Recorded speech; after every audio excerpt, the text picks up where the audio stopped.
Life is about opportunities, creating them and embracing them. And for me, that was the Olympic dream.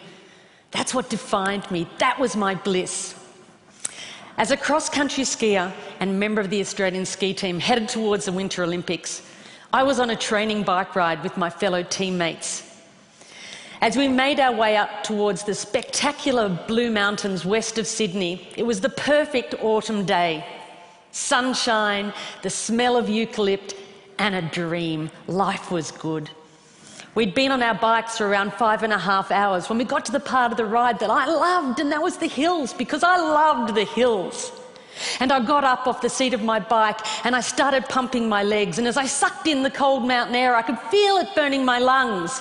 And I looked up to see the sun shining in my face. And then everything went black. Where was I? What was happening? My body was consumed by pain. I'd been hit by a speeding utility truck with only 10 minutes to go on the bike ride. I was airlifted from the scene of the accident by a rescue helicopter to a large spinal unit in Sydney. I had extensive and life-threatening injuries. I'd broken my neck and my back in 6 places. I broke 5 ribs on my left side. I broke my right arm. I broke my collarbone. I broke some bones in my feet. My whole right side was ripped open, filled with gravel. My head was cut open across the front, lifted back, exposing the skull underneath. I had head injuries, I had internal injuries, I had massive blood loss. In fact, I lost about 5 litres of blood, which is all someone my size would actually hold. By the time the helicopter arrived at Prince Henry Hospital in Sydney, my blood pressure was 40 over nothing. I was having a really bad day.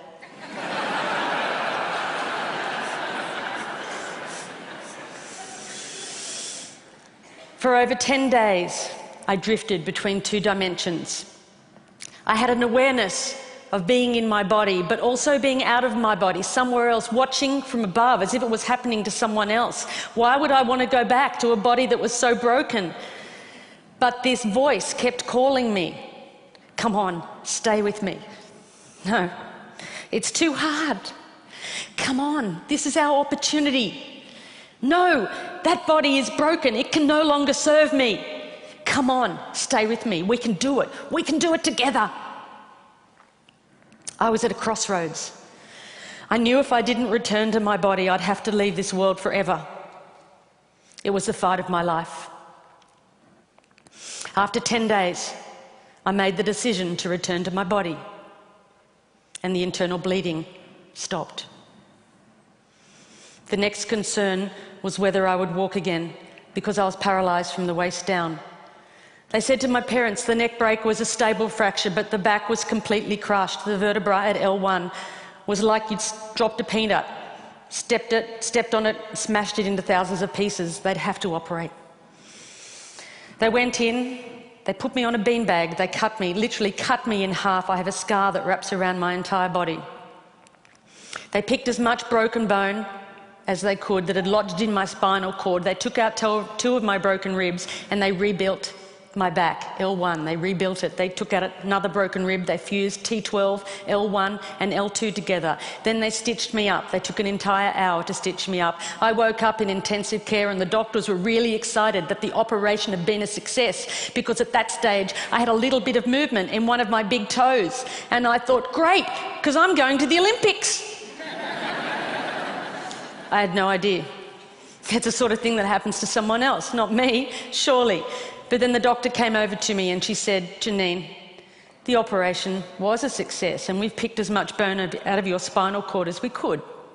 But the damage is permanent. They're central nervous system nerves. There is no cure.